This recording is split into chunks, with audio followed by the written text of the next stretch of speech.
Selamat siang. Bagaimana supaya daun anggur tebal dan sehat? Nah, untuk menjadikan pohon anggur tebal dan sehat itu ada 3 faktor ya. Mohon maaf, video kali ini mungkin agak panjang ya penjelasannya. Dan untuk faktor apa saja yang mempengaruhi kesuburan tanaman? Yang pertama dari media tanah. Media tanah itu harus benar-benar subur ya. Dan yang kedua dari intensitas sinar matahari, itu lebih baiknya dari pagi sampai sore. Yang nomor 3 dari sirkulasi udara. Dan nomor 4 nutrisi atau pupuk segala macam ya. Nah, sekarang kita bahas di nomor 1 tentang kesuburan tanah ya. Ini yang saya mau jawab, yaitu tentang kesuburan tanah. Untuk kondisi tanah kita ya, itu ada banyak. Ada yang kondisi tanah liat, tanah berpasir atau tanah berkerikil ya. Kemudian ada lagi tanah yang berbatu dan berkapur. Kemudian ada yang tanah gembur ya, atau tanah subur. Nah, di kondisi tanah saya atau kondisi di daerah saya ini kondisinya tanah berpasir atau berkerikil ya.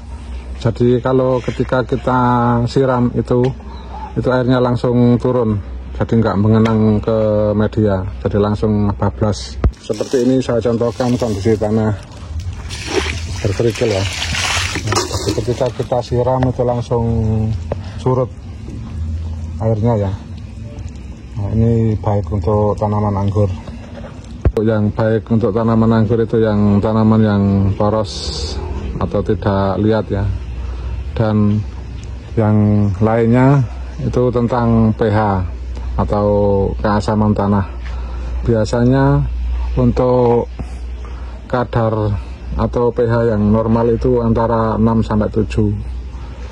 Bagaimana untuk mengetahui kadar pH di tanah kita atau tanah yang kita buat tanaman? Ini ada alatnya ya. Ini namanya soil moisture. Ini soil moisture ini untuk mengecek kadar atau tingkat keasaman tanah. Ini wajib dimiliki ya untuk petani maupun pekebun ya. Jadi biar kita nggak salah dalam mengaplikasikan pupuk. Terkadang saat tumbuhan atau tanaman kita kerdil ya, itu kita pupuk banyak, terus kita gencar sama pupuk, padahal yang sebenarnya adalah pH-nya drop. Nah, jadi alat ini memang sangat dibutuhkan untuk petani dan pekebun. Untuk penghobi juga bisa ya. Dan untuk cara kerjanya, ini kita tinggal tancapkan saja di tanah ya, untuk mengetahui berapa kadar keasaman tanah. Nah, caranya seperti ini, ditancapkan di media tanah sampai ke dalam. Kita lihat. Nah, ini normal ya, jadi pH di sini normal, pH tanah. Jadi ini normal antara 6-7.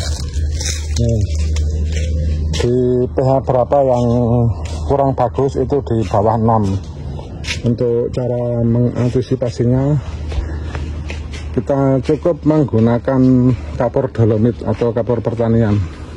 Sekarang kita coba cek lagi ya yang di area lain. Ini varietas Early Adora pakai rastok S4 ya.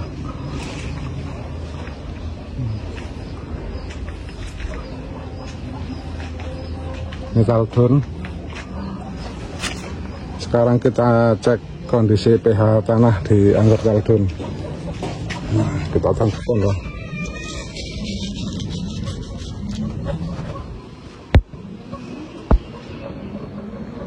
Nah, kita tunggu.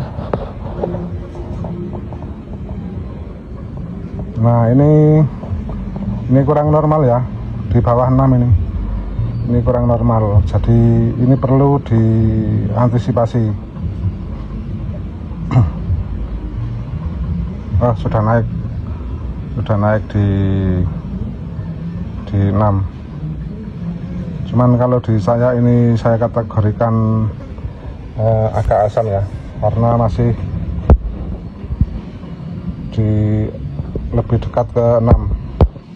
Nah, untuk cara mengatasinya cukup kita caburkan kapur dolomit ya. Jadi nanti kalau ketika pH turun atau ngedrop, kita pupuk akan malah rusak atau hancur ya tanaman kita ya. Jadi kita perlu mengaplikasikan kapur dolomit. Sekarang kita ambil kapur dolomitnya ya. Nah, ini sudah. Ini cara mengantisipasi atau mengobati pH yang ngedrop ya, dan di bawah 6 tadi kita gunakan kapur dolomit. Ini nanti ketika kita aplikasikan besok atau besok lusa ini langsung netral ya, kembali ke pertengahan 6 dan 7 tadi. Kita taburkan biasa ya. Ini kapur dolomit, kapur pertanian. Ini bentuknya atau warnanya sudah agak kuning ya, ini kan sudah lama saya belinya. Seperti ini kita taburkan saja seperti ini. Kalau yang pH normal nggak usah ya. Jadi ini untuk mengantisipasi atau mengobati pH yang drop. Jadi kalau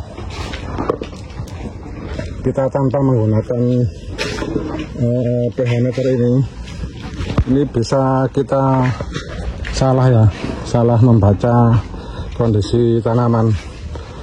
Jadi untuk alat ini wajib punya untuk petani dan pekebun sekaligus penghobi ya. Oke, terima kasih. Salam hijau, salam pengangguran dari Gresik, Jawa Timur.